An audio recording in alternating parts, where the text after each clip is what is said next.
नमस्कार दोस्तों, अगर 2026 में दुनिया की अर्थव्यवस्था सच में बड़ी मंदी की तरफ जाती दिख रही है, तो आखिर में सवाल ये उठता है, सबसे ज़्यादा सुरक्षित चीज़ आपके लिए क्या है? और अगर रुपए की कीमत और कमज़ोर हो गई, तो सबसे बड़ा सवाल होगा आपकी मेहनत की कमाई कहाँ सुरक्षित रहेगी?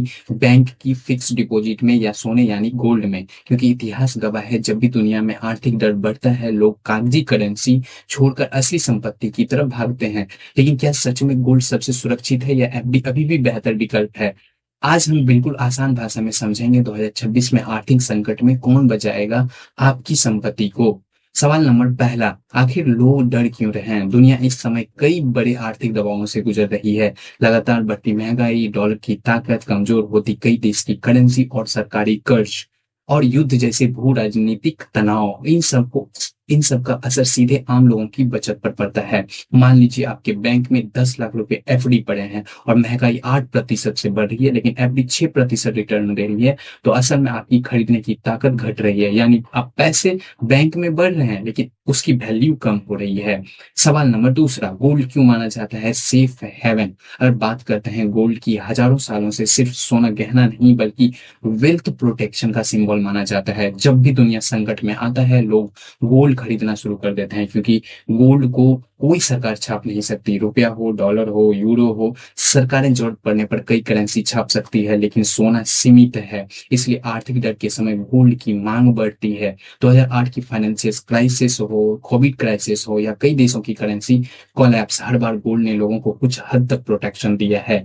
और एक बड़ी बात, अगर बैंकिंग सिस्टम पर भरोसा कम हो जाए, तो फिजिकल गोल्ड आपके हाथ में रहता है। कोई सर्वर डाउन नहीं, कोई बैंक फ्रीज नहीं। सवाल नंबर तीसरा, कोई लेकिन फिक्स डिपॉजिट पूरी तरह खराब नहीं है।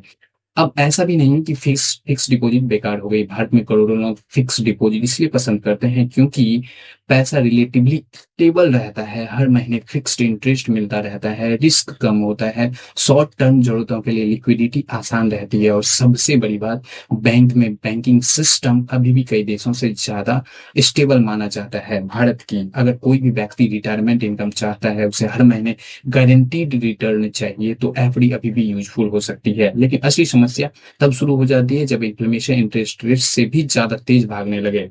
सवाल नंबर चौथा, असली खतरा क्या है? सबसे बड़ा खतरा सिर्फ बैंक का नहीं बल्कि परचेसिंग पावर का है। और आज 100 रुपये में जो चीज मिलती है, हो सकता है 5 साल या 2 साल बाद वही 160 रुपये में मिले। यानी आपका पैसा टेक्निकली सुरक्षित है, लेकिन उसकी ताकत कमजोर हो रही है। और यही वजह है कि सबसे बड़े निवेशक कहते हैं, cash slowly loses value during high inflammation. दूसरी तरफ गोल्ड की कीमत अगर इन्फ्लेमेशन के साथ ऊपर जाती है, लेकिन ध्यान रहे, गोल्ड हमेशा शॉर्ट टर्म में प्रॉफिट नहीं देता, इसकी कीमत भी गिर सकती है। इमरजेंसी में बेचने पर मेकिंग चार्जेस या स्प्रेड का नुकसान हो सकता है। यानी गोल्ड प्रोटेक्शन दे सकता है, लेकिन गारंटीड इनकम नहीं। सवाल नंबर 55, 2026 में कौन ज्यादा सुरक्षित है? अगर 2026 में दुनिया सबसे बड़ी आर्थिक इंस्टेबिलिटी देखती है, तो शायद आप सबसे समझदारी होगी सिर्फ एक ही एसेट पर डिपेंड ना करना, क्योंकि फिक्स डिपॉजिट स्टेबिलिटी और मंथली इनकम दे सकती है।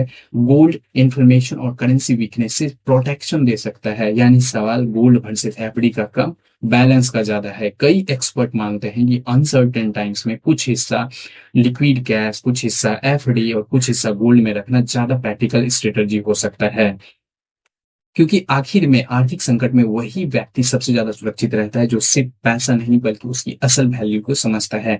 क्या आप क्या चुनेंगे, फिक्स डिपॉजिट या गोल्ड? कमेंट करके जरूर बताइए। और ऐसे ही आसान भाषा में ग्लोबल इकोनॉमी समझने के लिए चैनल को सब्सक्राइब करना मत भूलें। धन्यवाद।